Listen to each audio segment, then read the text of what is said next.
اعوذ باللہ من الشیطان الرجیم بسم اللہ الرحمن الرحیم هو الذی انزل علیک الکتاب منہ آیات محکمات ہن ام الکتاب واخر متشابہات۔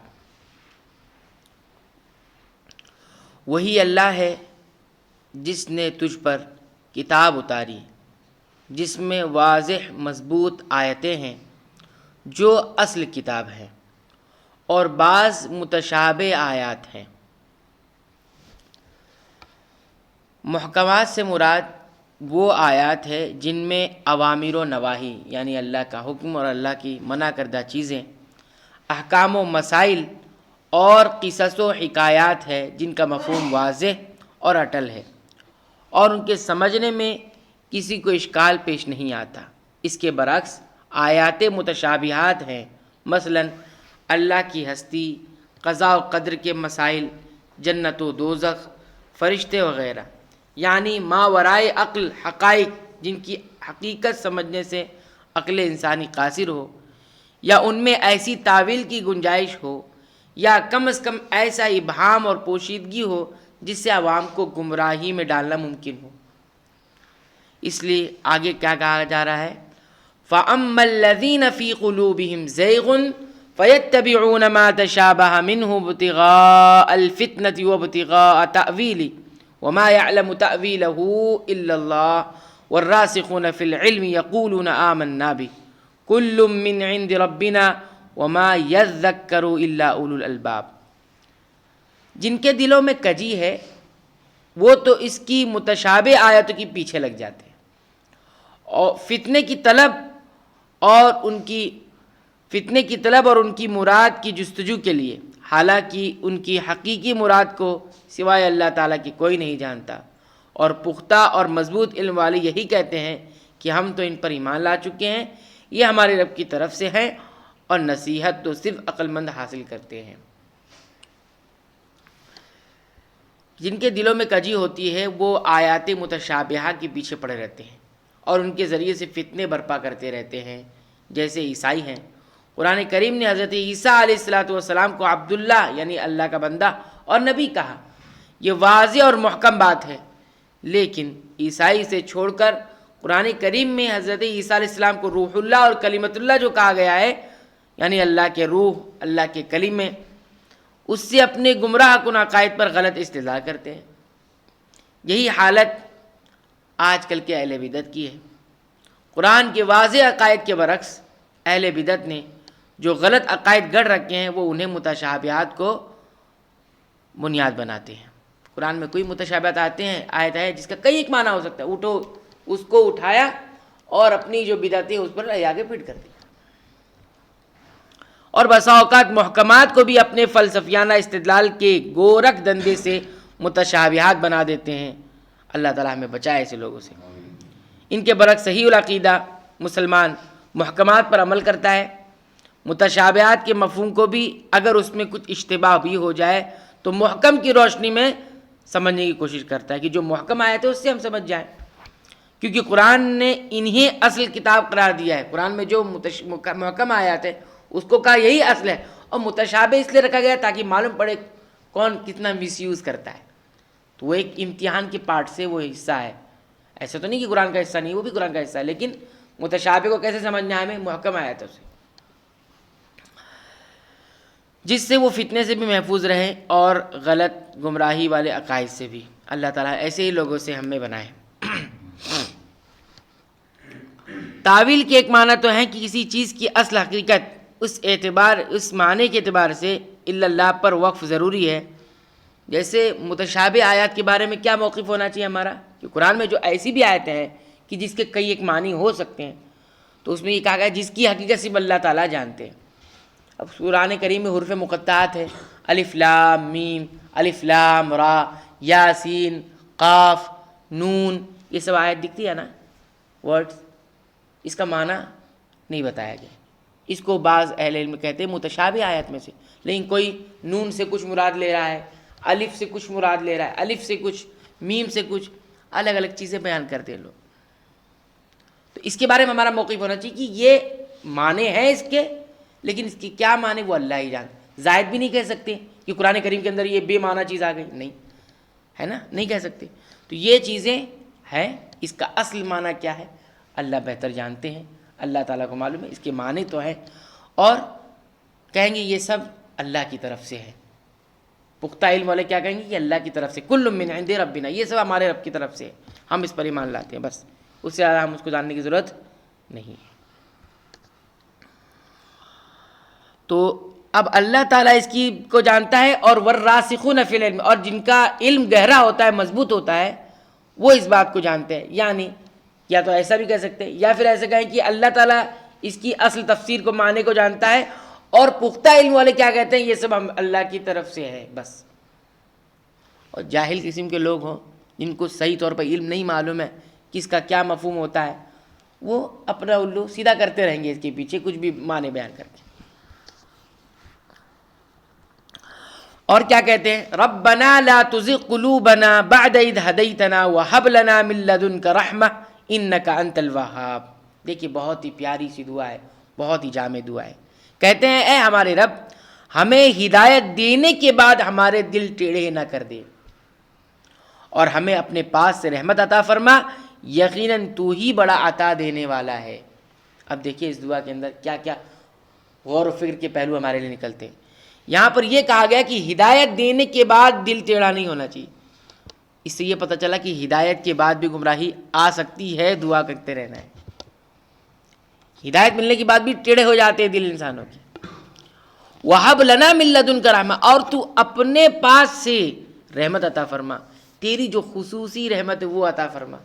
خصوصی رحمت سے ہی یہ ساری چیزیں، ہدایت کے بعد ٹیڑھا پن جو آئے گا یہ کیسے ٹھیک ہوگا؟ اللہ کی پاس جو خصوصی رحمت اس سے ٹھیک ہوگا جب مانگیں گے. جب اس کے بعد پھر انک انت الوہاب کہا گیا. انک انت الوہاب کا مطلب بے شک تو ہی، انک انت الوہاب، انت معنی پڑھ رہے ہیں، انت الوہاب، تو ہی وہاب ہے، یعنی عطا کرنے والا ہے. وہاب کا کیا کیا معنی ہے وہ ہم نے عصر کے درس میں اچھی طرح سمجھایا تھا. تو یہ انک انت الوہاب کتنی پیاری دعا ہے. اس دعا کو یاد بھی رکھنا چاہیے، یاد بھی کرنا چاہیے، اور اپنی دعاؤں میں اس کو بھی شامل کرنا چاہیے. اس کے بعد ایک اور دعا ہے، ربنا انک جامع الناس لیوم لا ریب فیہ ان اللہ لا یخلف المیعاد. اے ہمارے پروردگار، اے ہمارے رب، تو یقیناً لوگوں کو ایک دن جمع کرنے والا ہے جس کے آنے میں کوئی شک نہیں. یقیناً اللہ تعالیٰ وعدہ خلافی نہیں کرتا. یہی دعا کے آگے کیا ہے، یہ بھی ہے اللہ رب العالمین کے تعارف میں، اللہ تو ہی انسانوں کو جمع کرنے والا. گویا ہم دعا کے اندر بھی اللہ کا ایک تعارف یہ بھی اللہ کے سامنے رکھ رہے ہیں کہ ایک دن لوگوں کو جمع کرنے والے، قیامت کا دن، اسی دن تو ہی جمع کرے گا.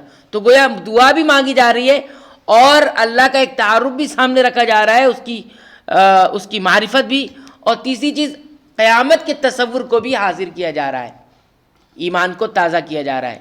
قیامت پر مجھے میرا ایمان ہے کہ ایک دن سب جمع ہوں گے اور حساب و کتاب ہوگا. ان اللہ لا یخلف المیعاد. اور ایک اور معرفت کیا اللہ تعالیٰ کی کہ اللہ تو میعاد یعنی جو مقرر کر دیا، جو وعدہ کر دیا، اس کی مخالفت نہیں کرتا ہے. تو نے وعدہ کیا قیامت آئے گی تو قیامت آئے گی. تو نے وعدہ کیا کہ اس اچھے عمل پر جنت ملے گی تو ملے گی، اس برے عمل پر سزا ہے تو سزا ہے. یہ الگ بات ہے کہ اپنے وعدے کے مطابق کی رحمت والا ہے تو معاف کر سکتا ہے، لیکن سزا تو بہرحال ملنی ہے اور انعام تو بہرحال ملنا ہے. یہ ہم جانتے ہیں ان اللہ لا یخلف المیعاد. ان الذین کفروا لن تغنی عنہم اموالہم ولا اولادہم من اللہ شیئا واولئک ہم وقود النار.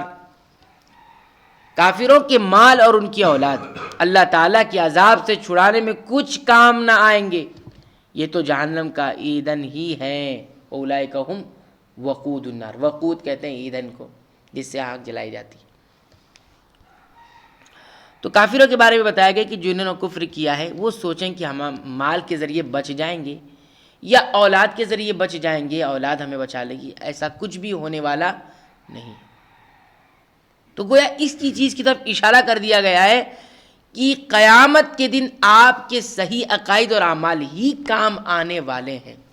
یہ تو اللہ کی بہت بڑی رحمت ہے کہ اللہ تعالیٰ نے نیک اور صالح اولاد کے ذریعے اور مال کے ذریعے اگر اس کو صحیح طور پر خرچ کیا آپ نے تو وہ فائدہ دے سکتے ہیں آپ. کب؟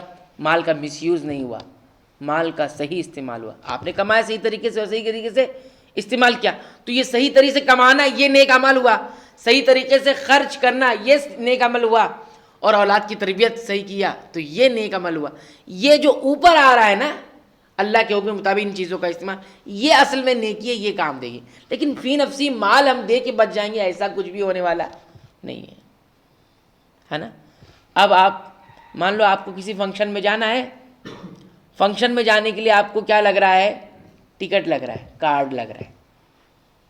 آپ سوچے کارڈ نہیں خریدوں، کتنے کا کارڈ ہے بھائی؟ 100 روپے کا کارڈ ہے.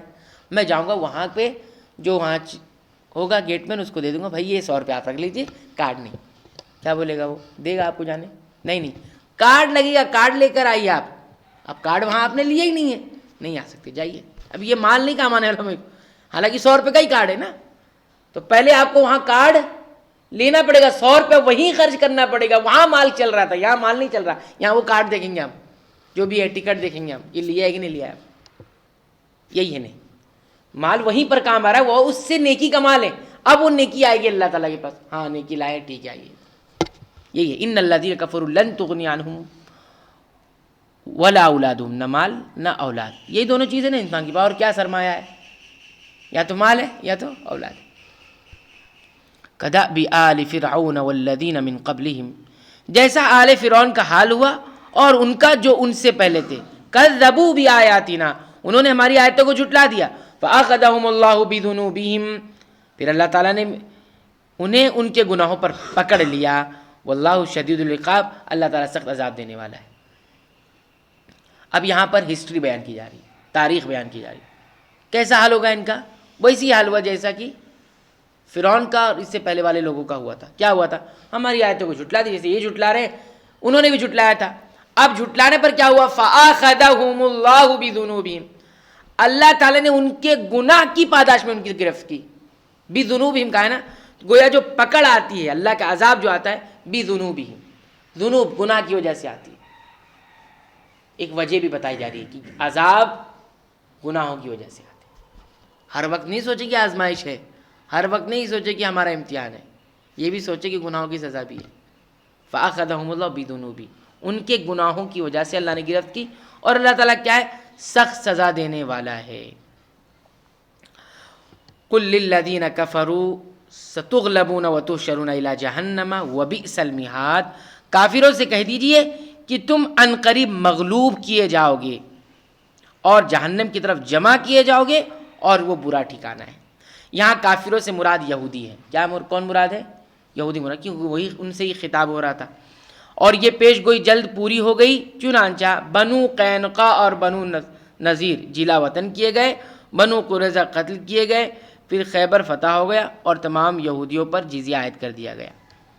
تو دنیاوی اس میں 2 سزاؤں کا ذکر ہے، ستغلبون دنیا میں، وتحشرون الی جہنم آخرت میں. تو دنیا میں ان کا کیا انجام ہوا؟ جیسا کہ واقعہ ہوا، بنو قریظہ بنو نذیر کو بالکل جلا وطن کیا گیا، وہاں سے نکال دیا گیا، گھر سے بے گھر کیا گیا جیسا کہ انہوں نے کیا تھا. اور آخرت میں کیا ہوگا؟ وتحشرون الی جہنم، تمہیں جمع تو کیا جائے گا لیکن جہنم میں. کہاں جمع کیا جائے گا؟ جہنم میں. اور آگے کہہ دیا وبئس المہاد، یہ قرآن کریم کہہ رہا ہے، اللہ تعالیٰ خود کہہ رہے ہیں بہت برا ٹھکانہ ہے. جس نے بنایا اگر وہ بول دے کہ برا ہے تو سوچئے کتنی سنگین. ایک تو آپ کو بتایا جاتا ہے بہت برا ٹھکانہ ہے، بہت بری جگہ ہے جہنم. یہ انسان اپنے الفاظ میں آپ کو سمجھاتا ہے، سمجھانے والے سمجھاتے ہیں، بتانے والے بتاتے ہیں.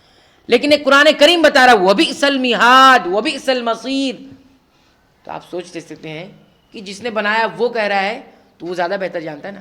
ہمیں دنیا کی حقیقت سمجھنا ہے تو کس سے سمجھیں گے؟ جس نے دنیا بنائی ہے.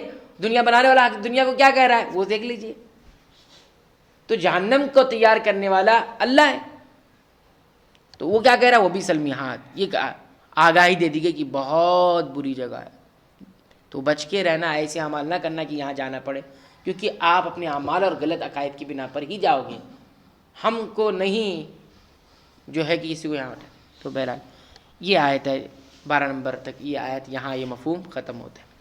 اللہ تعالیٰ سے دعا ہے کہ اللہ تعالیٰ ہمیں ان تمام باتوں پر غور کرنے کی توفیق عنایت فرمائے، ان تمام تعلیمات کے مطابق اپنے ایمان و عقیدے کی اصلاح کی توفیق عطا فرمائے۔ رب العالمین تو قرآن حکیم کو ہمارے دلوں کی بہار بنا دے، رب العالمین قرآن حکیم کو ہمارے سینوں کی روشنی بنا دے، رب العالمین قرآن حکیم کو ہمارے غموں کا مداوا اور علاج بنا دے۔ آمین۔ وآخر دعوانا الحمد للہ رب العالمین۔